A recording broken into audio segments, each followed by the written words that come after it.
김원호의 소파에서 듣는 유럽 여행.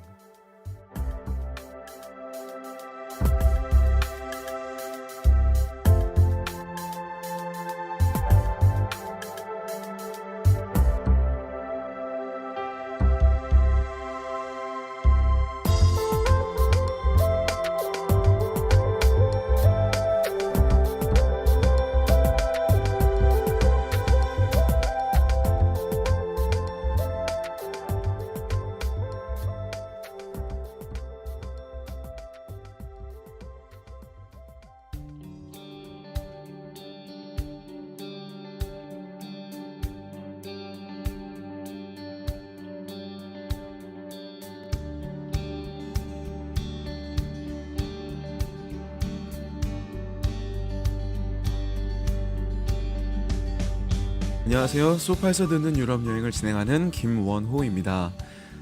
네 번째 소파 여행이 될지 다섯 번째가 될지는 모르겠는데요. 일단 오늘 지금 이렇게 녹음을 하고 있네요. 원래 스트라스부르를 먼저 녹음해서 지금 3편에서 방송했던 이 알자스의 꼴마르 편을 이어서 방송을 이어서 올렸어야 되는데, 일단 오늘은 2월 2일이고요. 제가 겨울 특집으로 준비했던 방송이 너무 또 방송이 늦어지면 벌써 봄이 올 것 같아서 일단은 먼저 녹음을 해놓고, 또 기회가 된다면 스트라스부르 편을 먼저 녹음을 또 그 사이에 할 수 있다면 바로 이어서 내보내든지, 뭐 일단은 지금 업로드 계획은 정확하게 세우지 않고 일단 녹음을 시작했습니다. 뭐 원래 여행이란 게 그런 거 아니겠습니까?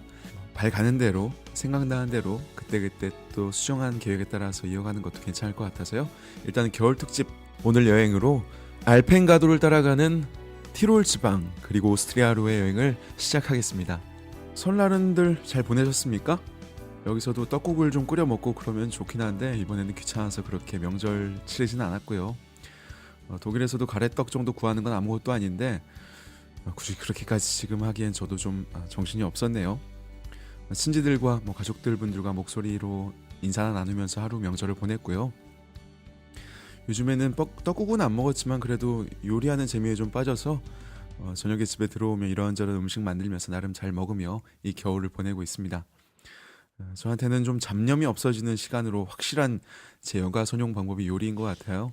슈퍼마켓 갈 때도 어떤 요리할지 정확히 고르고 가는 건 아닌데, 생선이든 고기든 그날그날 떠오르는, 그날그날 눈에 띄는 재료들을 골라다가 이런저런 요리들 만들어 보는 게 요즘에 또 제 나름의 취미가 된 것 같아요. 저한테 특별히 레시피 같은 것들은 없고요. 그때그때 그냥 냉장고에 있는 재료들 가지고 이렇게 저렇게 만들어내는 식으로 국적이 점점 없어져가는 느낌 있죠? 한국 음식인지 중국 음식인지 독일 음식인지 그렇게 젤리겐슈타트에서의 저만의 밥상을 만들어가며 봄을 기다리고 있습니다. 설 맞이해서 다녀온 여행이 오스트리아로의 티롤 지방로의 여행이었어요. 이번엔 총 5명이서 함께 다녀왔는데요. 그들 중에는 지난번에 하이델베르크 2편에서 함께했던 이시오 씨도 함께 갔었죠. 알프스 여행을 좀 전해드리기에는 아주 좋은 계절이고, 새로운 게스트분도 한번 초대해서 이 오스트리아 이야기를 전해드리도록 하겠습니다. 오스트리아의 산골 중에 산골, 겨울 알펜스키의 천국, 티롤 지방로의 여행. 그럼 이제 본격적으로 시작하겠습니다.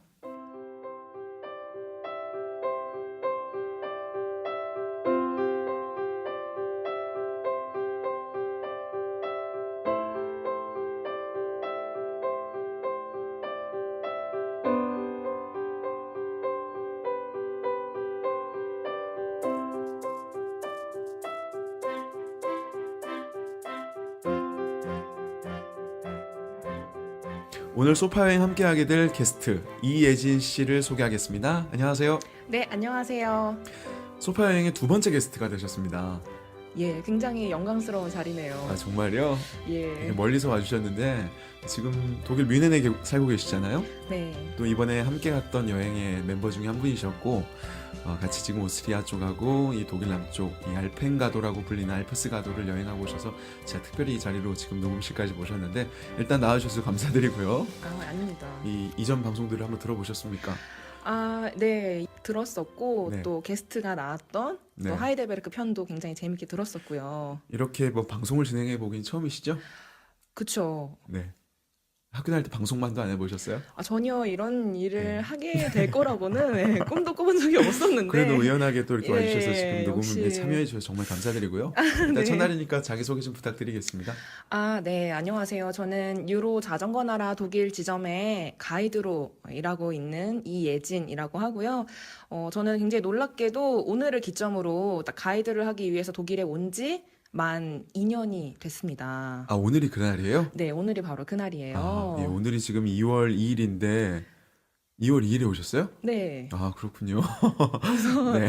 예, 만 2년을 찍고 네, 예. 네, 네. 근데 좀 이혜진 씨 같은 경우는 독일에 그 전에도 좀 왔었고 또 전공으로도 또 이 외국어를 또 전공했잖아요. 그쵸. 그래서 네. 지금 여기서 함께 지금 일하고 있는 멤버 중에서도 독일어를 뭐 제일 잘하는 분으로 제가 생각하고 있는데 네.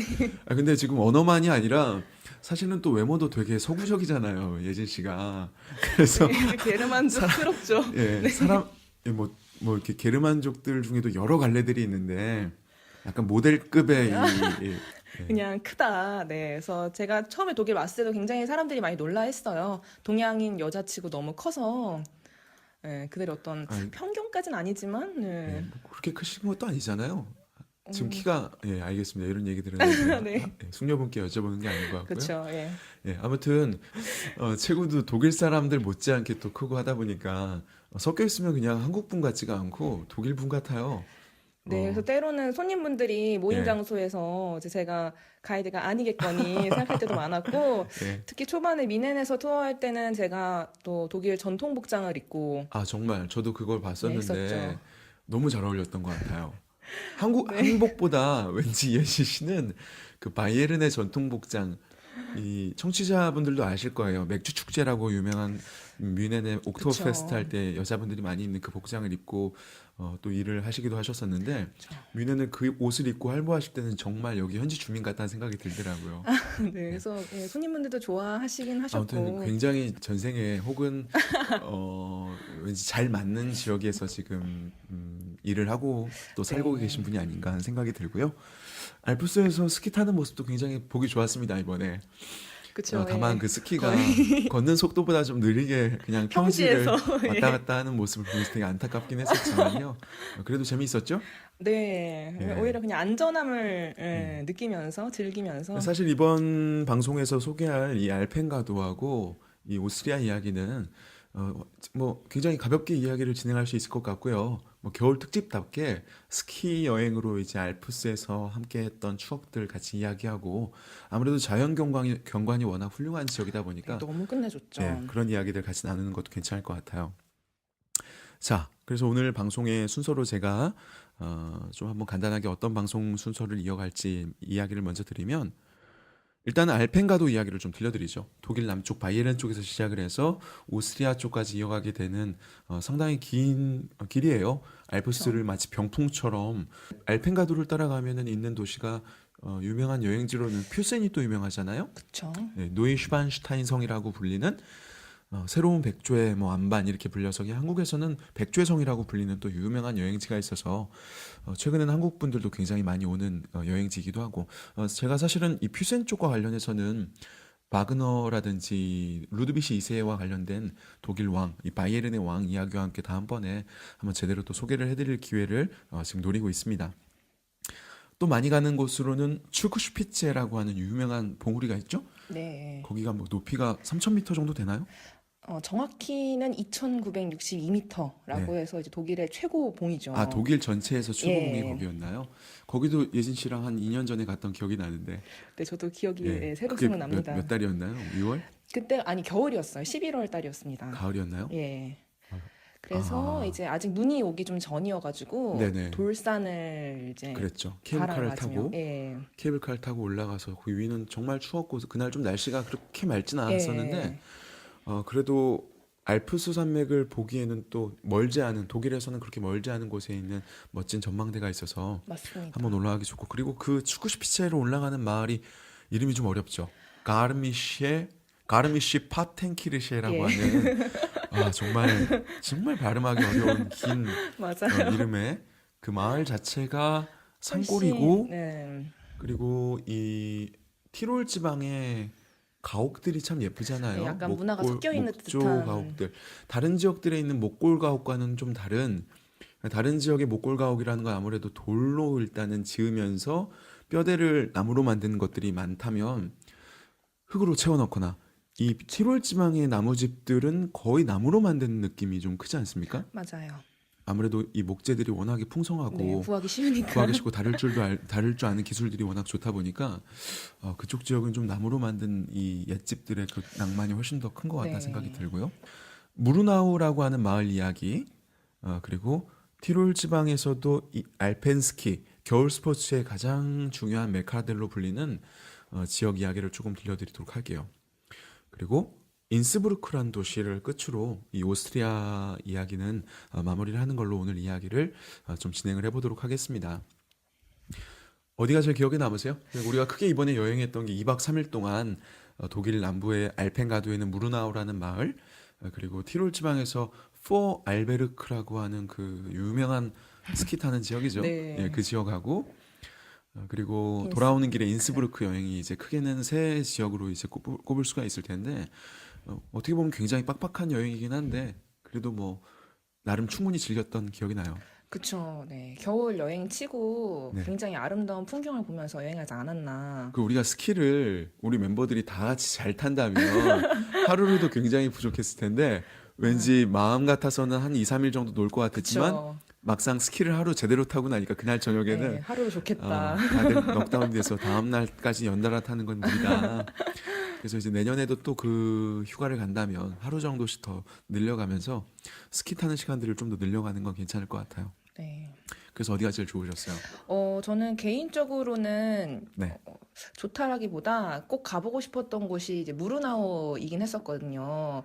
물론 좀 아직도 이해가 안 되는 화가이긴 하지만 이제 칸딘스키가 활동을 했다라고 해서 이름으로만 들어봤는데 이제 워낙 교통상으로 가기도 힘들고 언제나 가볼까 싶었던 게 저도 사실 무르나우를 처음 가본 거였고 이제 무르나우라는 이 도시 이름 자체를 들은 게 얼마 안 됐어요, 저는.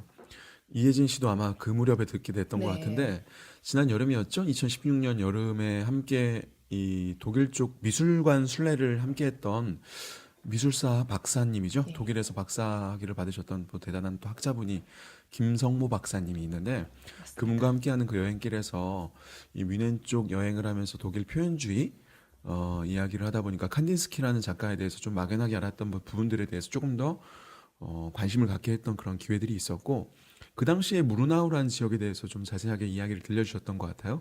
그때부터 조금은 한번 기회 되면 가봐야겠다, 네. 가봐야겠다 생각을 하다가 이번에 좀 충동적으로 또 역시 이번에 한번 가보자. 마침 또 그 길목에 있긴 했습니다. 맞습니다. 예, 딱 뮌헨에서 제격으로. 출발해서 차로 가다 보면 이 티롤 지방 오스트리아 쪽으로 가다 보면은 거기에 들르기에 쉬운 곳이어서 한번 마침 한 3시간 정도 머물렀던 그런 여행지가 무르나우라는 마을이었어요. 어떠셨어요? 역시 정말 조그만한 동네였구나. 라고 하는 첫 번째 저는 생각보다는 느낌이었지만, 컸어요. 저는 어떤 느낌이었냐면 어떤 생각을 했었냐면 좀 절간 같은 곳이겠구나. 완전 산속에 그냥 음, 집이 한두 채 있고 뭐 그냥 소가 풀이나 뜯고 있을 그런 마을로 생각했었는데 그래도 마을이 형성돼 있고 사람들이 지금도 많이 살고 있는 그런 지역이었고 그쵸. 예, 그리고 그들이 살았다고 얘기한 그 집은 생각했던 것보다 훨씬 더 아름다웠어요. 맞아요. 지금도 보존이 잘 돼 있고 집이 세워져 있는 그 언덕이 워낙에 경사진 비탈길인데 맞아요. 흔히 이야기하는 그 언덕 위에 하얀 집, 다행히 하얀 집은 아니었죠. 하얀 집이 아니죠? 언덕이 하얀 집은 다른 의미라면 그러니까 좀 우리가 언덕 위에다 이렇게 사랑하는 연인과 집 짓고 살면 좋겠다라고 얘기할 때 생각하는 그런 이상적인 나무집 있잖아요. 네. 그래서 지붕 색깔이 하며 뭔가 밝은 파란색이 좀 눈에 띄는 그쵸. 노란색과 파란색. 노란색과 파란색, 하얀색 이런 색깔들로 칠해져 있는 그런 나무 건물이 한 3층 정도 높이로 되어 있는데 4층, 3층 정도 높이로 되어 있는데 지붕 모양도 아주 신경을 많이 네, 썼고요. 아기자기해요. 아기자기하게 만들어져 있고 그리고 그곳에서 내려다보는 마을 풍경이 제일 그쵸. 아름다운 장소인 것 네. 같아요. 무르나우라고 하는 그 나무들과 집들이 있는 마을이 잘 내려다 보이고 그 마을 너머로는 알프스 산맥이 또 병풍처럼 정말 장대한 산맥이 보이는 그런 자리에 있는 집이 아니었을까. 그래서 참 여기 자리 잘 잡았다. 그런 생각이 들었던 집이 네. 있었어요. 그 집의 이야기를 좀 한번 시작하는 걸로 오늘 여행의 본격적인 한번 시작을 알리는 게 좋을 것 같습니다. 일단 칸딘스키라고 하는 예술가에 대해서들 많이들 들어는 보셨을 텐데 생소하신 분들이 많을 것 같고요. 네. 칸딘스키는 러시아 출신의 예술가이죠.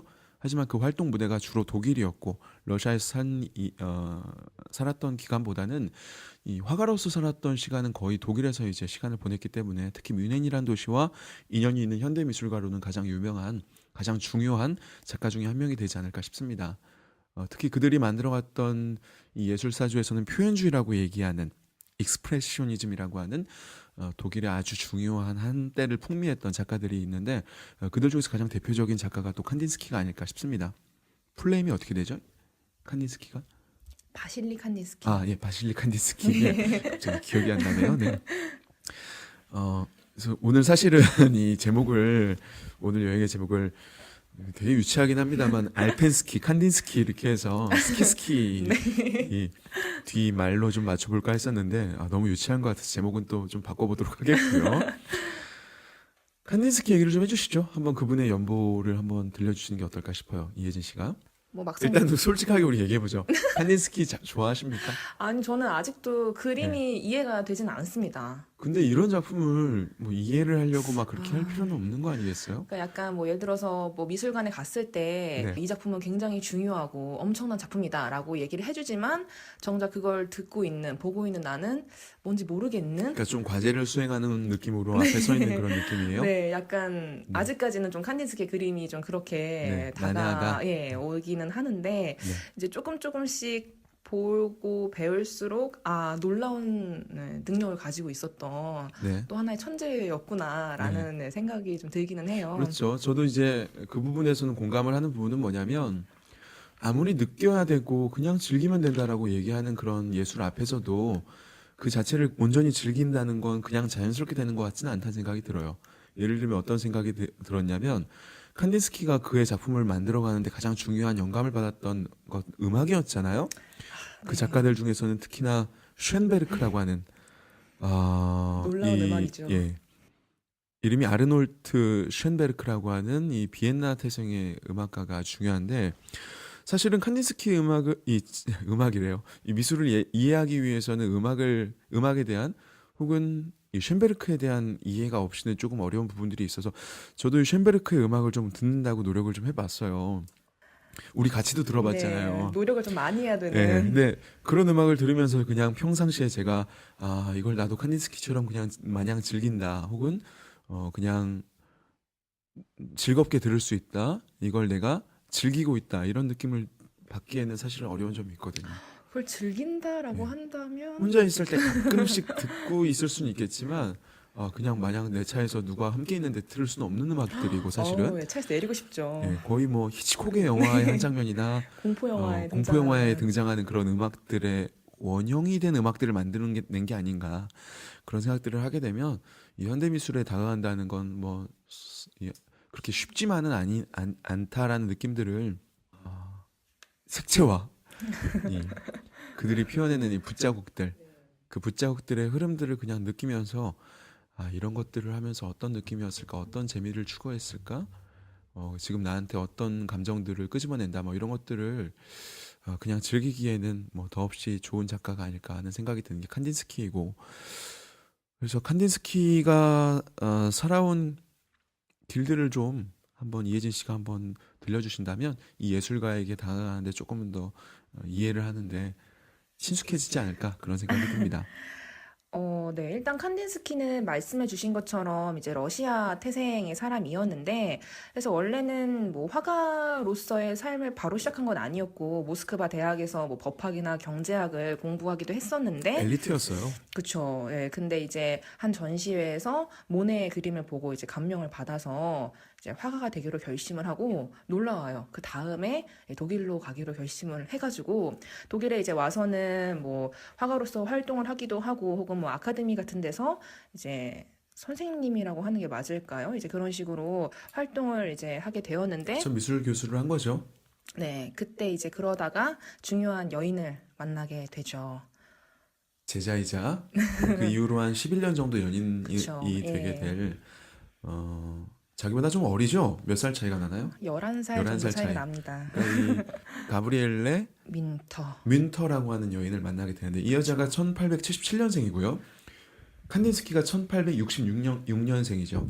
맞습니다. 그래서 이 여인을 제자로 만나게 돼서 그 둘이 이제 연인으로 발전하게 되고 그쵸. 그래서 만나고 나서 연인 관계를 계속 가지고 있다가 이제 한 5년 정도 지났을 때 저희가 갔다 왔었던 그 무르나우의 집을 구해서 이제 같이 살면서 예술 활동을 이제 하게 되고 그러니까 이제 둘이 사귀기 시작한 지 한 5년 정도 지날 때부터 네. 이제 새로운 그 둘의 어떻게 보면 신방이죠. 그쵸. 예, 두 연인이 함께 살아가면서 어떤 이상적인 자기들의 생활을 꿈꾸지 않았을까 싶어요. 한 예술가가 그냥 마음이 통하는 여인도 아니고 함께 그림을 그릴 수 있는 그쵸. 아름다운 여인을 만났고 그래서 다른 걱정하지 않고 자연 속에 푹 묻혀서 네. 자기들의 색깔들을 한번 마음껏 펼쳐나갈 수 있는 그런 예술의 마을을 찾았던 게 이 알프스 자락에 있는 무르나우란 마을이 된 거고요.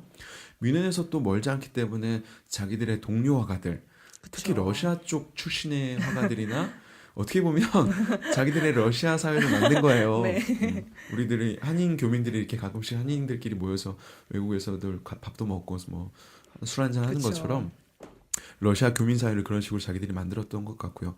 그래서 이 집을 갖다가 그냥 뮌터하우스라고도 부르지만 러시아 집이라고 이렇게 부르기도 했다고 하죠. 예, 맞습니다. 그런 공간을 만들었다.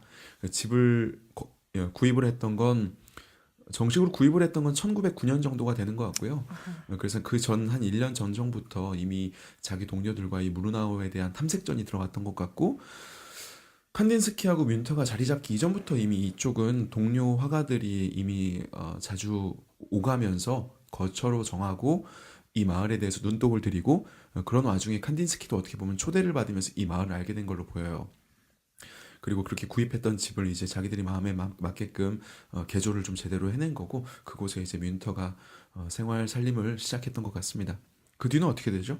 이제 말씀하신 그 무르나우 집에서 함께 이제 그림을 그리고 여러 화가들과 이제 그림을 그리면서 결국에 이제 1911년에 이제 그들은 그들만의 어떤 미술 양식이라고 해야 될까요? 아니면 파라고 해야 될까요? 이제 조직을 만들게 됩니다. 협회를 만들게 되는 건가요? 그쵸. 네. 그래서 파라고 해야 될까? 협회라면 너무 말이 세고 그쵸. 왜냐하면 그 네, 협회가 원래 미넨에 네, 있었는데 그거에 네, 반해서 이제 네, 그들은 그들끼리 어떤 네, 네, 파를 결성했던 거여서 파가 네, 네, 적절하겠네요. 네, 파, 그래서 파 그래서 바로 천기사파를 네. 결성을 하게 조직 됩니다. 무슨 예, 약간 어깨 쓰시는 분들이요. 네. 총기사파 하니까 정말 기사파, 예, 그러네요. 어떻게 보면 어깨를 쓰시는 그쵸. 예, 분들 이름 어깨 같기도 쓰시는 하고, 느낌이 예, 되긴 하는데 아유 너무 파가 많으니까 사실은 이제 현대미술 쪽을 한번 미술사를 읽다 보면 그 이즘의 홍수 속에서 정말 웬 협회들이 이렇게 많고 웬 조직들이 이렇게 맞습니다. 많은가 네. 하는 생각이 들기도 하잖아요. 자기들끼리 만나는 사람들끼리 모여가지고 이런저런 협회들을 만들고 어들의 무슨 주의라는 그런 이름들을 되게 만들긴 하는데 사실 서양 예술사를 그 아주 오래전 중세 미술이나 르네상스 예술 우리가 얘기할 때 그렇게까지는 얘기하지 않잖아요. 그쵸. 왜 그렇게 이즘의 홍수가 늘어나기 시작했을까요? 프랑스 혁명이나 뭐 계몽주의에서 비롯해서 이제 사람들이 눈이 띄었던 것 같기도 하고요. 특히 이제 산업화가 되면서 그들에게는 좀 충격적인 변화이지 않았을까. 산업화 자체가요?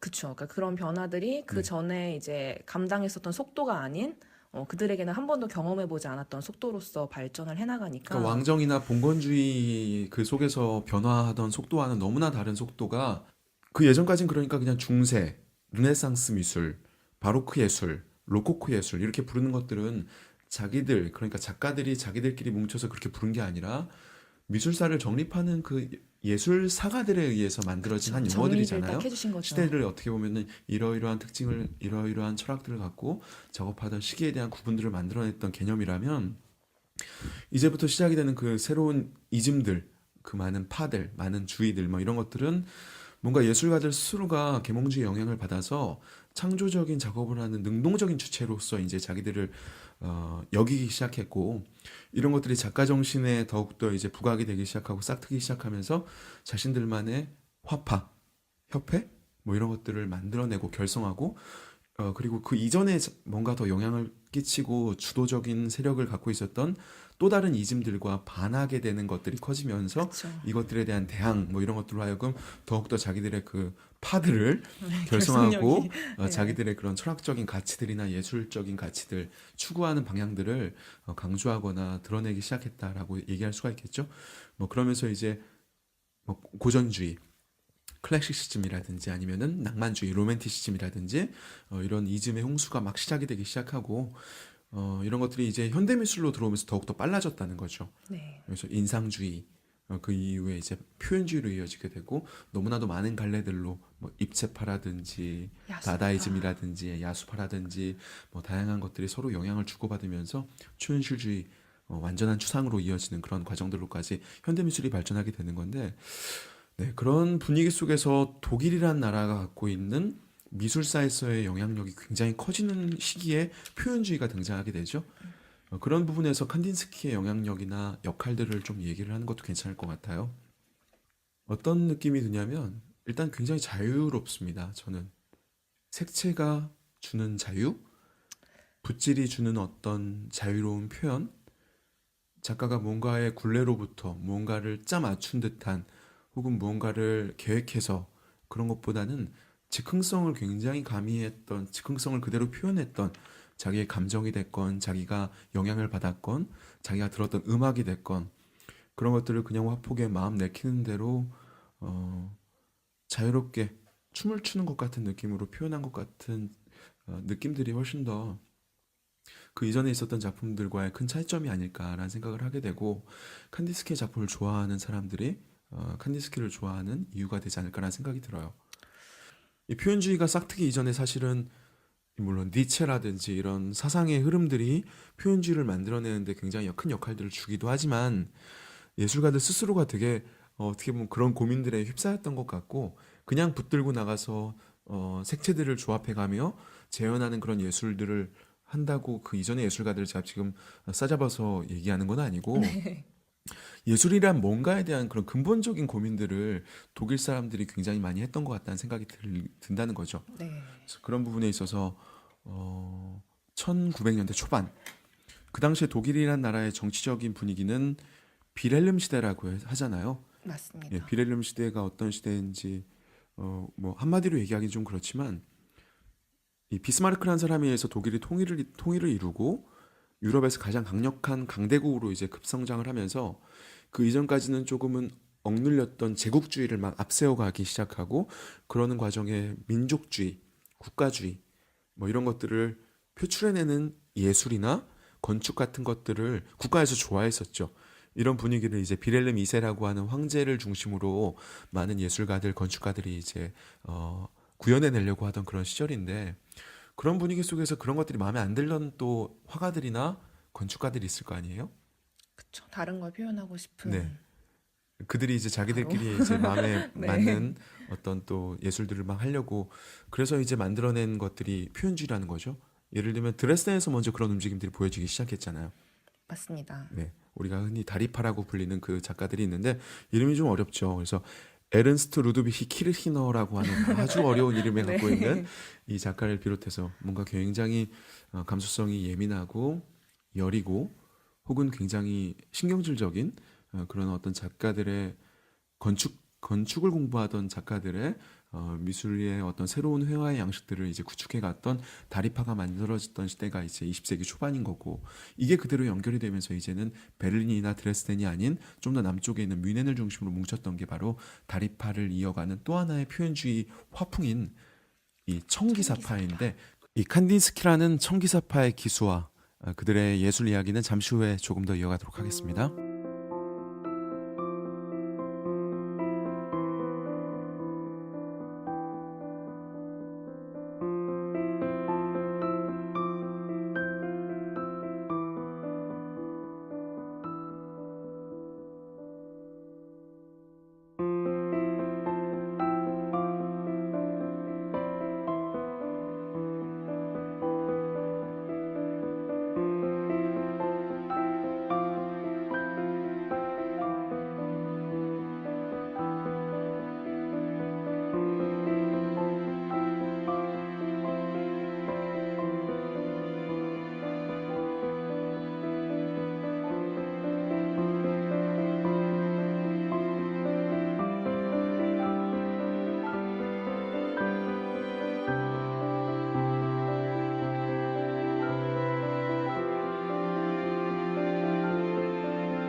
색채는 건반, 눈은 현을 두드리는 망치, 영혼은 여러 개의 현이 있는 피아노이다.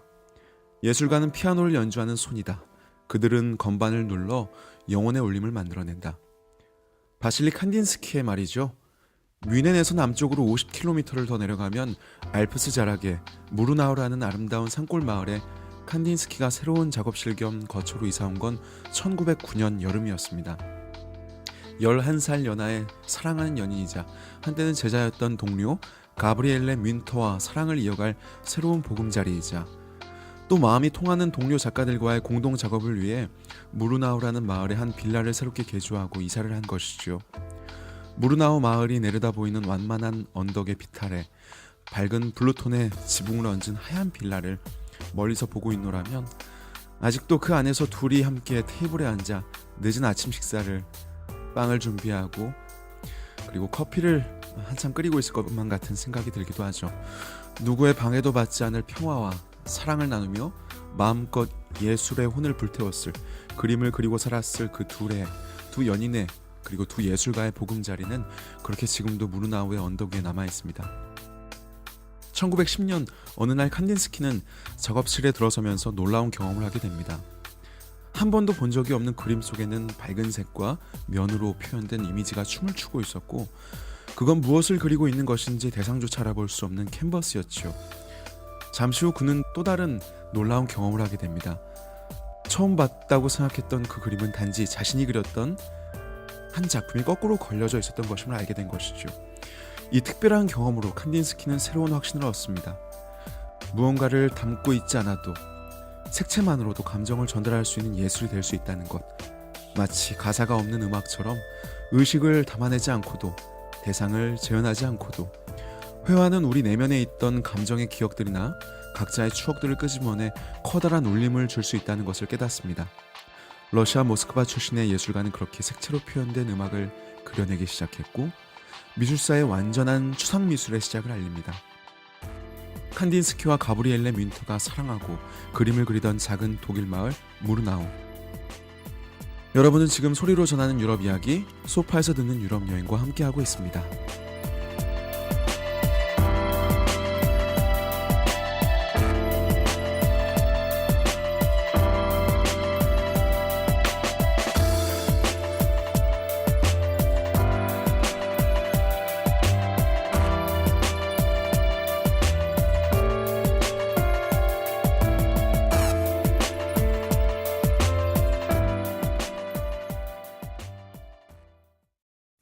청기사파 얘기를 좀 들려주세요. 청기사파는 사실 저는 이름 자체도 굉장히 좀 왜 청기사파인가라고 생각이 들긴 했었는데 일단 아까 우리가 잠깐 얘기했었던 이 칸딘스키가 이제 미넨에서 뭐 무르나우나 이런 데서 이제 활동을 하다가 그대만의 이제 팔을 이제 만들면서 그림을 이제 그리게 됐던 건데 이름들이 다 어려워요. 러시아 사람들 이름이 많아서 그런지 네. 알렉셰이 폰 네, 야블렌스키. 야블렌스키, 예. 뭐 프란츠 마르크 뭐 이런 이제 화가들이 있었는데 이제 그들이 표현하고 싶었던 거는 아까 그 말씀하신 것처럼 딱 그림을 봤을 때 색채가 다가온다라고 하셨었잖아요. 그래서 예전에는 어떤 그 인상주의 같은 경우에는 뭐 어떤 이 색채가 주는 인상이 무엇인가라고 생각을 했다면 이제는 진짜 이 색채 자체가 가지고 있는 본성이라고 해야 될까? 색채가 가지고 있는 본성이라. 그쵸. 예. 네. 그러다가 더 나아가서 이제 내면을 이제 표현을 하면서 추상화 쪽으로 나아가는 이제 인상주의까지는 우리 앞에 펼쳐지는 세계를 화폭으로 넣으려는 게 예술가들의 절대 목표가 였다면 그게 이제 크게 변하진 않잖아요. 하지만 이때부터는 드디어 작가들의 내면이라는 걸 화폭에 넣으려는 것들로 이제 바뀌었다. 그렇기 때문에 우리가 이제 임프레시오니즘에서 익스프레시오니즘으로 바뀐다라는 얘기를 하는 건데 그러다 보니까 이제 수단으로 찾는 것들을 많이 고민을 했던 것 같아요. 어떻게 하면 그런 것들을 더 잘 해낼 수 있을까? 그런 부분에서 또 그들 앞서서 활동했던 작가들의 영향을 많이 받게 되기도 하고요. 예를 들면 제일 대표적인 게 야수파이죠. 네. 예, 포비즘이라고 하는 이 앙리 마티스라든지 스페인이나 프랑스 출신의 프랑스에서 주로 활동했던 그 작가들이 시도했던 방식들, 뭔가 더 즉흥적이고 강렬한 색채들을 앞세워서 원색을 활용하면서 본성이라고 해야 되나? 해서 네. 약간 뭐 유아적인 거나 아니면 되게 어떤 민족의 민속적인 그런 뭐 그러니까 이제 예술이나 색채로 말씀을 하셨지만 그 색채가 갖고 있는 본성이라는 건 이런 식으로 또 해석을 할 수가 있을 것 같아요. 아까 제가 얘기했던 음악과도 마찬가지 통하는 얘기인데 음악이라는 게 그들이 생각했을 때 가장 이상적인 예술의 범주 중에 하나였던 거죠. 우리가 음악만큼이나 즉흥적으로 즉각적으로 감상자들에게 영향을 주는 감정에 울림을 주는 장르는 드물잖아요. 맞습니다. 음악이라는 건 딱 플레이를 하는 순간 사람들을 울리기도 하고 기쁘게 춤을 추기도 하고 전투적으로 만들기도 하고 이런 즉각적인 예술의 기능들을 보여주는 게 음악이라고 생각했던 거고 심지어는 그런 음악가들 중에서도 이 쉔베르크 같은 작가들은 음악가들은 또 다른 시도를 막 하기 시작하죠. 거의 동시대에 말이죠. 그러면서 이제 음악의 또 새로운 기능들을 찾는 건데 음악의 본연의 기능을 찾는달까 어떤 음계라든지 규격화된 그 화음이나 질서가 아닌 이런 것들을 넘어서는 본연의 음악의 기능까지 찾으려는 막 그런 시도들을 보면서 회화를 다루는 작가들 역시나 음악이 갖고 있는 고유의 기능을 참고해서 아, 회화란 건 그런 걸 할 수가 없을까? 선으로 혹은 면으로 색채만으로도 우리에게 줄 수 있는 그런 영향력들을 이제 찾으려는 그런 시도들을 했기 때문에 바실리 칸딘스키가 만들어낸 정립해낸 그런 글이나 책들이 또 그런 부분에 있어서 청기사파한테 그들의 철학을 정립하는데 굉장히 큰 영향을 줬던 것 같아요. 완전한 추상으로 예술을 이어가게 했던 가장 중요한 작가로 우리가 칸딘스키를 꼽는데 그런 작가가 동시대에 칸딘스키만 있지는 않았을 것 같고요. 보통 칸딘스키와 좀 많이 비교한다고 할까요? 뭐 약간 같은 시대를 살기도 했었던 이제 피트 몬드리안이라는 화가를 아마 네, 떠올리실 것 몬드리안이 같네요. 그렇죠. 대표적이겠네요. 맞습니다. 근데 두 작가의 색깔은 정말 다르지 않아요? 너무 다르죠. 예. 그러니까 몬드리안이 약간 생소하신 분들도 이 사람의 그림을 안 보신 적은 없을 것 같아요. 그러니까 우리가 지금 얘기하는 완전한 추상이라는 건 이 그림을 보고 이 그림이 뭘 그렸는지를 객관적으로 우리가 상상해낼 수는 없는 것들을 하는 거잖아요. 그쵸? 대표적인 화가가 지금 칸딘스키와 몬드리안으로 꼽을 수가 있을 텐데 두 사람 색깔은 완전히 또 다른 면이 있죠. 맞습니다. 몬드리안도 역시나 팔을 네. 라고 하기 좀 그렇지만 뭐 한국어로 얘기하면 뭐 신조형주의라고 부르기도 하고요. 몬드리안을 중심으로 데스테일이라고 하는 그거를 이제 창간을 하면서 그들의 예술을 이제 활동을 했던 건데 정말 조형주의적이다라고 하는 것처럼 뭐 직선이나 혹은 선 이런 것들을 이제 화폭을 분할을 해서 글쎄요 뭐 또 그러면서 더불어서 정말 원색의 빨간색, 노란색, 파란색 이런 일단 것들로 기본적으로 황금 비율을 이제 연구하는 것처럼 왠지 몬드리안은 잣대를 가지고 직선이나 그 면이나 선 자체를 규격화로 하면서 단순화를 시키는데 큰 역할을 했던 것 같고 맞습니다. 칸딘스키는 그게 뭐 단순화가 됐건 복잡하게 하건 간에 자를 내고 만들지는 않았을 것 같아요. 일단 자를 쓰고 썼냐 안 썼냐 이 차이가 굉장히 크지 않았을까 하는 생각이 듭니다. 네, 맞습니다. 그렇다고 몬드리안이 작업할 때 자를 썼는지는 저는 잘 모르겠고요. 네. 그런 느낌들이 크게 다른 면이 아닐까라는 생각이 드네요. 네, 그래서 뭐 오히려 몬드리안은 예를 들어 뭐 디자인이나 건축에 이제 많은 응용하기는 훨씬 더 영향을 편하겠죠. 그쵸. 예. 칸딘스키 같은 경우에는 그러니까 비슷한 걸 활용하긴 했지만 좀 더 감성적인 예, 그러니까 측면이 굉장히 미니멀리즘한 어떤 디자인적인 요소로서 응용하기 좋은 건 응용을 많이 이제 나중에 그쵸. 후세들이 하는 건 예, 몬드리안적인 몬드리안. 것들이라면 조금 더 장식적인 색채가 있고 뭔가 자유로운 붓질들로 이제 채워지는 화폭은 칸딘스키의 화폭인데 저는 무르나우에 있는 이 뮌터의 집에 갔을 때 그 안에 있던 벽이라든지 가구 장식들이 굉장히 또 기억이 나요. 맞아요. 정말 아기자기하게. 예, 여자 취향 아닙니까 정말? 예, 맞습니다. 이런 남자 어때요? 자기를 위해 자기의 옷장을 아, 화가가 그러니까 직접 남성분이 저를 위해서 그려주신다는 거죠? 그렇죠. 아, 그러면 그러면 너무 좋죠. 우리 사실 거기 갈 때마다라도 윈터하고 칸딘스키가 연인인지 몰랐잖아요. 아니, 왜 침실이 따로 있어서. 그래서 방 하나를 지금 따로 쓰고 지금 같은 층에 살았던 건데 저희는 처음에는 그냥 러시아 사람들 화가들이 여기 모여서 마음에 맞는 사람들끼리 작업을 하는 곳이라고 알고 갔는데 이제 뮌터랑 칸디스키가 거기 침대가 따로 있는 방을 쓰고 있는데 아니 그러면 연인이었나? 동거를 했던 건가? 부부였나? 네. 이렇게 무지한 채로 갔던 거잖아요. 네, 되게 저는 약간 네. 뭔가 직원과 직원 같은 예, 그런 사이겠거니 했었는데. 아 같은 회사에서 일하는 그쵸, 예, 약간 그 아, 정도? 네. 네, 근데 그래서 지금 이제 그들의 사이를 이해하니까 그 집이 훨씬 더 약간 낭만적으로 네 그렇습니다. 예, 좀 느껴지긴 하네요. 네. 그 둘의 사랑은 정말 이상적이었을 것 같아요. 근데 과연 그게 얼마나 지속이 그쵸. 됐을지는 이제 그게 또 중요하죠. 예, 이 여자 한 여자로서의 뮌터를 보면 되게 또 안쓰러운 면이 있죠. 애처롭다 할까? 그니까요. 그럼에도 그렇게 불구하고 되게 예쁜 사랑 아닙니까? 그 그러니까 짧은 그 시간, 약 시간만큼은 5년이라는 예. 시간을 그런 장소에서 그런 추억들을 남기면서 같이 작업으로 그걸 교류할 수 있고 자기들의 작품 세계를 키워갈 수 있고 발전적인 사랑이잖아요. 칸디스키 예. 입장에서도 그때가 작가 전체의 삶으로 볼 때는 중반기, 초반기의 작품인데 그런 부분에서 서로 주고받는 영향이 굉장히 컸고 예. 그러나 이제 역사적인 배경과 시대의 흐름이 그들의 사랑을 갈라놓죠. 도망간 거 아닐까요? 혹시 아니 칸디스키가 뭐 도망갈 수도 이 여자 있고 질렸어. 이제 아, 윈터나 네, 그만. 그러니까 좀 실증. 개인적으로 민터가 굉장히 예. 칸디스키를 더 많이 사랑한 것 같아요. 예, 일단 그건 모르죠. 칸디스키가 얼마나 그 여자를 그 기간 동안 사랑했을지는. 뭐 그거는 그렇겠지만 11살이나 이제 더 어린 여자를. 그러나 결과적으로 이제 예. 칸디스키는 새로운 가정을 이제 러시아에 가서 꾸리고 예, 하지만 이제 민터는 끝까지 이제 그를 기다렸다. 그러니까 이제 칸디스키를 좀 기다리면서 생활을 하는 그 이후의 윈터의 생활을 보면 되게 애틋합니다.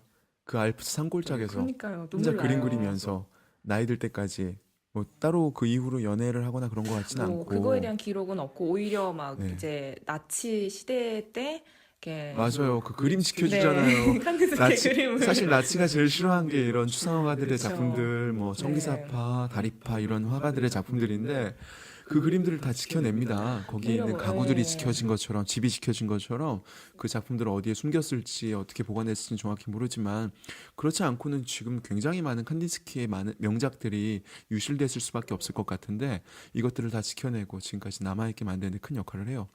마치 그 사랑의 추억을 아, 간직하듯 칸딘스키의 작품들을 꽁꽁 숨겨놓고 네, 잘 지켜내고 하는 그런 모습들 보면 되게 애잔하죠.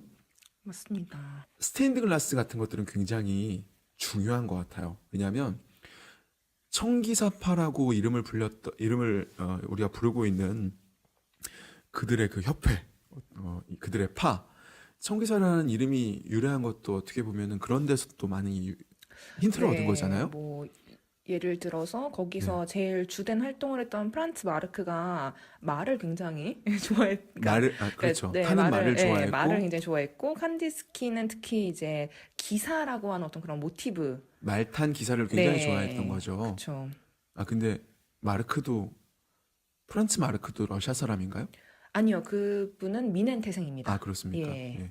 프란츠 마르크는 말을 말을 좋아하고 좋아하고 자기는 청색을 좋아했고 기사를 좋아하고 둘 다 어떤 아, 청색이라는 개념을 되게 좋아했대요. 그러니까 그게 그냥 개인적인 선호이기도 하고 예. 더 나아가선 가장 뭔가 본성을 보여줄 수 있는 어떤 순수함을 보여줄 수 있는 색을 청색이라고 예, 그들이 생각을 그러니까 했었나 마크 봐요. 주커버그가 파란색 좋아해서 페이스북을 파란색으로 만드는 것처럼 그쵸. 자기들의 어떤 로고로 일단은 청색을 썼고 그쵸. 자기가 좋아했던 기사와 마르크가 좋아했던 말과 그리고 그들이 둘이 함께 좋아했던 청색을 활용해서 자기들의 어떤 연감 같은 것들을 만들어낼 때 표지로 쓰고 이러면서 네, 청기사파 독일 말로 블라우에 리터라는 그런 말을 만들어냈던 거고요. 맞습니다. 어쨌든 이 윈터하우스라고도 불리는 러시안 하우스, 러시아 사람들의 집, 뭐 이런 얘기들은 무르나우를 한 번쯤 방문하시는 분들은 꼭 들르시면 좋을 것 같고요. 그리고 이곳에서 작업했던 많은 작가들의 작품들이 지금 있는 곳이 뮌헨에 있잖아요. 맞습니다. 아주 유명한 미술관이 있죠.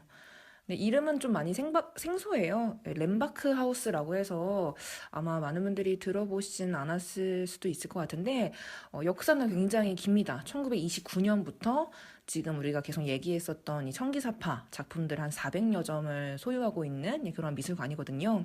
근데 이 렘바크라고 하는 거는 사람 이름이에요. 예, 이 사람은 한 이제 19세기 초에 이제 태어나서 활동을 했던 이제 사람이었는데 정식 그 이름 이제 풀 네임은 프란츠 폰 렘바흐라고 해서 이 사람은 이제 그 비스마르크랑 그 당시 이제 비스마르크가 통일을 했던 독일 제국의 황제였던 비레름 1세의 초상화를 그릴 정도로 그러면은 활동 시기로 볼 때 대략 칸딘스키보다는 한 반세기 정도 예, 빠른 조금 네, 몇십 년 더 빨리 살았던 사람인 것 같고 맞습니다. 렘바크 하우스를 자주 가보셨어요? 몇 번 정도 가보셨어요? 굉장히 아는 것처럼 지금 제가 말씀드리지만 두 번 갔다는 한 번 거. 가셨어요? 네. 전 한 번 가봤습니다. 그쵸. 제가 한 번 더 많이 갔네요. 예, 예. 네. 근데 저는 지금도 뮌헨에 누가 갈 때 저한테 뮌헨 가면 뭐 해야 돼요? 뭐 이렇게 얘기하시는 분도 많고 뮌헨에다 호텔만 잡아놓고 맥주만 드시다가 그 옆에 백주의 성만 보고 오시는 분들, 그쵸. 옆 도시만 갔다 오시는 분들 정말 많거든요. 맞습니다. 안타깝지 않아요? 맞아요. 그래서 저는 렘바크하우스를 꼭 가시라고 전해드려요. 그러니까 저도 사실 이제 뭐 한국어로 된 관광 책만 주로 많이 보니까 네, 거기 렘바크하우스는 렘바크하우스를 거의 등장하지 뭐 않잖아요. 몰랐었는데 오히려 독일인들이 미넨을 여행할 때나 유럽 네. 사람들이 여행을 할 때에는 다른 미술관 어디보다 렘바크를 꼭 가더라고요. 그냥 일반적인 미술관하고는 전시를 하고 있는 방식도 조금은 다른 느낌이고, 원래 있던 거처, 저택이라고 할까요? 맞아요. 그런 공간을 개조해서 지금 이제 현대미술관과 뭔가 근현대 미술을 많이 넣어놓은 전시 공간으로 쓰고 있긴 한데, 그 공간 자체가 굉장히 복도 따라서 다니는 기분이 좋고요. 맞아요. 그 공간은 그 렘바크가 이제 화실로 사용을 했던 공간이래요. 지금도 뮌헨이 땅값이 비싼데 하여간 돈이 정말 많았던 그 예술가인 것 앞에 같아요. 정원도 어마어마하죠. 예. 그 건물 내부에 있는 정원이 아름다웠던 기억이 네, 나요. 그래서 진짜 미술관 자체가 건물 안으로 들어가서 또 하나의 건물로 들어가는 이제 독특한 뭐 그 안에만 구조. 들어가도 그래서 반나절 정도는 마음껏 쉬다 나올 수 있고 그림 실컷 볼 수 있고, 맞습니다. 무엇보다 칸딘스키 작품이 아주 훌륭한 작품들이 많이 있었던 기억이 나네요. 네, 한 방에 이렇게 이제 딱 네, 모여서 칸딘스키의 작품들만 모아놓은 그런 방들도 있고요. 청기사파에 대한 이해를 좀 키워가고 칸딘스키의 작품을 그냥 오로지 즐기기 위해서는 최고의 전시 공간이 아닐까라는 생각을 하면, 뮌헨을 찾으시는 분들에게는 꼭 한번 가보시라고 하고 싶은 곳이 바로 이 렌바크 하우스입니다. 강추합니다. 네. 자, 뭐 이 정도로 그러면 우리 칸딘스키 얘기는 좀 마무리하는 게 어떨까요? 칸딘스키는 그래서 러시아에 가서 윈터를 버리고 네, 결혼을 하죠. 결혼을 합니다. 1917년에 결혼을 하고요. 그런 남자를 기다리며 그리며 혼자서 이 무르나우에 있는 집에서 이제 나이를 들며 그렇죠. 이 뮌터라는 여인은 이제 늙어가게 되고, 그 알프스 자락에서 살던 뮌터라는 여인은 1962년에 85세의 나이로 죽게 되는 것. 칸딘스키는 훨씬 전에 죽었네요. 1944년에 죽었으니까 2차 대전이 이제 끝 무렵쯤 네. 돼서 이제 프랑스에서 생을 마감했던, 역시나 나치의 탄압을 피해서 가서 이제 프랑스에서 죽음을 맞이했던 남자가 이 칸딘스키라고 보시면 되겠고요. 자, 이 정도로 얘기하고, 야, 우리 여행지 지금 오늘 세 군데 다루기로 했는데 지금 첫 번째 얘기하는데만 칸딘스키 얘기에만 너무 시간을 많이 보낼 것 같은데, 어쨌든 우리가 그 도시에서 머물렀던 것도 한 3시간 정도 있었던 것 같고요. 눈이 하얗게 내렸던 아주 아름다웠던 1월 중하순에 다녀온 무르나우란 도시의 추억을 뒤로하고 알펜가도를 따라서 더 동쪽으로 우리는 들어갔습니다. 예, 제일 중요한 네. 일정이었죠. 네, 오스트리아 국경이니까 사실은 국경까지 가는 건 그렇게 오래 걸리진 않은데, 이 길은 저는 한 3번 정도 달려본 것 같은데, 우리가 흔히 알프스 가도라고 불리는 길인데 알펜 가도라고 하죠. 그 길은 정말 드라이브 하기 좋은 것 같아요. 독일에서 드라이브 하기 제일 좋은 곳들 중 한 곳인 것 같아요. 그쵸. 네, 정말 광활하게 그냥 삼지사방에 다 알프스로 예, 둘러싸인. 멀리 만년설이 그쵸. 있는 봉우리들을 양쪽으로 끼고 저희가 갈 때는 서늘한, 근데 만년설이 문제가 아니라 그냥 너무 눈이 많이 왔기 때문에. 그래서 전체가 다 한눈으로 네. 덮여 있고, 이 눈, 야, 이거 이러다가 못 가는 거 아닌가 그쵸. 싶을 만큼 눈이 계속 왔었던 것 같아요. 길이 자체는 그렇게 먼 거리는 맞아요. 아니었는데. 킬로미터 수상으로는 얼마 아닌데, 네, 이제. 알프스 골짜기로 들어가면 그때부터는 속도를 밟을 수가 없으니까 그쵸. 해가 지고 나서 조금 있다가 우리가 도착했던 것 같네요. 맞습니다. 그래서 만난 도시는, 푼즈. 아 맞다. 이름이 좀 발음이 좀 어렵잖아요. 이름이 그렇게 중요한 건 아니에요. 찾아보시면 돼요. 한국말로는 푼즈 이렇게. 푼즈 이렇게 예. 쓰면 될 거고, PFUNDS 네, 근데 이렇게 아마 철자를 쓰고 한국 분들 있습니다. 중에서 다녀오신 분들이 그렇게 많지는 않은 것 같아요. 그러니까 그 도시 이름이 예. 그렇게 중요치는 않아요. 네, 왜냐하면 정보도 그냥 없고. 그거는 저희가 고른 골짜기에 한 숙소가 있는 마을일 뿐이기 때문에, 푼스가 거기서는 그래도 조금은 숙소도 있고 중요한 숙박 도시이긴 하지만 어디로 가냐는 그렇게 중요치가 않습니다. 그냥 우리는 포 알베르크라고 하는 지역에 해당이 되는 그렇죠. 티롤 지방의 한복판에 해당되는 그냥 알프스의 오스트리아의 한 마을에 간 거예요. 어떤 특정한 도시를 목표로 했다기보다는 그 포 알베르크라고 하는 지역 자체가 잘츠부르크 서쪽이죠. 그쪽 지역을 이제 티롤 지방 포 알베르크 지역이라고 하는 큰 지역들로 나뉘어진 동서로 길게 이어진 땅인데, 오스트리아 전체에서는 가장 서쪽에 해당되는 지역이고요. 그쵸. 독일과 스위스를 네. 다 넘어갈 수 있는. 그렇죠. 그래서 그 중에서 예를 들면 티롤이라고 불리는 그 지역은 또 한편으로는 주의 이름이기도 하잖아요. 네. 티롤 주에서 가장 중요한 도시가 인스브루크인 거고, 인스브루크에서도 조금 더 서쪽으로 지나가서 이제 우리가 갔던 마을이 푼즈란 마을인 거예요. 거기에 숙소를 갔는데 그 할머니가 얼마나 너무, 친절하신지 네, 너무 스윗하셨죠. 정말. 근데 저는 그분이 처음 가자마자 우리한테 슈납스라고 하는 술을 줬잖아요. 맞습니다. 약간 공포 영화에 나오는 장면 같지 않았어요? 너무 폴란드, 친절하니까 예. 이 할머니가 괜찮은 걸까? 좋은 이, 술이라며. 이 할머니가 시키는 대로 하면 우리 정말 거기에 납치되는 거 아닌가 생각이 들 만큼 굉장히 우리한테 관심도 많으셨고, 무엇보다 한국 손님은 처음이었던 것 같아요. 그러니까 동양인을 거의 볼 일이 네, 없는 것 같고, 그 도시를 비롯해서 그 인근 동네에서 동양인을 만나기란 정말 어려웠어요. 네. 거의 없다고 보시면 돼요. 거기까지 스키를 타러 온 사람들은 대부분 독일 사람, 오스트리아 사람, 네덜란드 사람, 거의 3분의 1씩인 것 같아요. 3분의 1은 오스트리아 사람, 3분의 1은 독일 사람, 3분의 1은 네덜란드 네, 사람. 그래서 다 독일어를 그냥 쓸 수 있는 사람들 네, 그렇죠. 정도로. 근데 놀라운 건 네덜란드 사람들이 거기에 정말 많다는 거예요. 그니까요. 정말. 네덜란드 인구가 독일 인구에 비해서 그렇게 많은 것도 아니고 훨씬 더 멀리 있는데 왜 그렇게 네덜란드 사람들이 스키 타는 걸 좋아할까요? 글쎄요. 근데 진짜 고속도로에 다 막. 차량 번호판이 예. 다 네덜란드. 어쩌면 그럴 수도 있겠네요. 거기가 네덜란드라는 말 자체가 니덜란드, 낮은 땅이라는 그쵸, 말이잖아요. 예. 그러니까 나라 전체에 산이 없어요. 어떻게 보면 뭐 그냥 평야에. 평야, 예. 늪지대, 그쵸. 해면보다 낮은 땅 이런 땅밖에 없으니까 알프스라고 하는 그 지형을 그 지형에 대한 로망이 엄청 클 것 같아요. 스키를 탄다는 것들, 뭐 산악 지역을 보면서 겨울 스포츠를 즐긴다는 것 자체에 대해서 워낙에 큰 어떤 로망이 있다 보니 그런 이유 때문에 더욱더 일부러 겨울에는 그렇게들 많이 내려오는 게 아닌가 싶습니다. 사실 네덜란드 암스테르담에서 오스트리아까지 오려면 거의 몇 시간을 운전을 해야 돼요. 한 12시간? 하루 13시간? 종일. 하루 종일 그냥 운전을 해야 되는데, 그런데도 불구하고 고속도로 위를 점거하고 있는 그러니까요. 차량들은 네. 노란 번호판에 이 네덜란드 차량들인 걸 보면 야, 그 사람들 정말 겨울 스포츠를 좋아하는구나 그런 생각이 들죠. 아무튼 그런 마을에 갔습니다. 그리고 우리 어디서 스키 탈지도 몰라서 사실은 이제 그 중에서도 제일 유명한 그 그쵸. 예. 하나를. 상크트 안톤이라고 하는 지역이 있어요. 영어로 뭐 세인트 그쵸. 세인트 안톤이라고 하는 그 지역이 인스부르크에서 그렇게 멀지 않은 그 포 알베르크 지역에서는 가장 유명한 큰 겨울 스포츠의 동네인 메카죠, 거죠. 메카. 예. 근데 저희는 이제 경험이 많지가 않다 보니까, 저도 알프스 한복판에서 스키를 타본 건 과거에 이제 독일 남쪽이죠. 그러니까 검은숲 지역에서 타본 이후로는 없거든요. 그러니까 이번에는 제대로, 이제는 아예 오스트리아의 완전 한복판에 한번 가보자 해서 간 건데, 그래서 이제 이러이러한 정보들 얻다 보니 세인트 안톤에 간 건데, 그래서 우리가 물어봤잖아요. 할머니한테.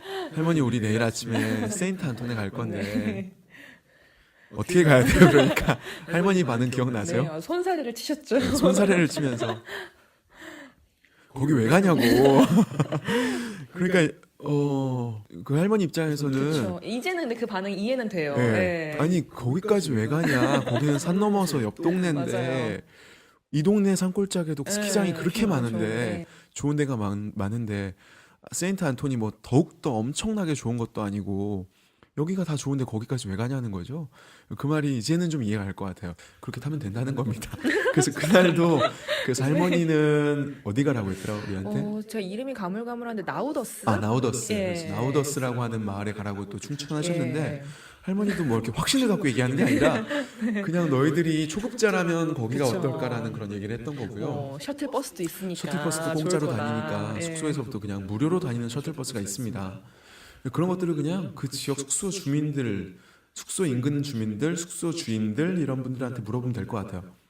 그날 우리가 저녁 먹으러 갔다가 거기서 만난 또 식당의 예. 스키족들한테 정보를 또 얻었잖아요. 또 추천을 그분들은 받아서. 또 다른 데를 알려주는 거예요. 그쵸. 결론은 어딜 가도 상관없다.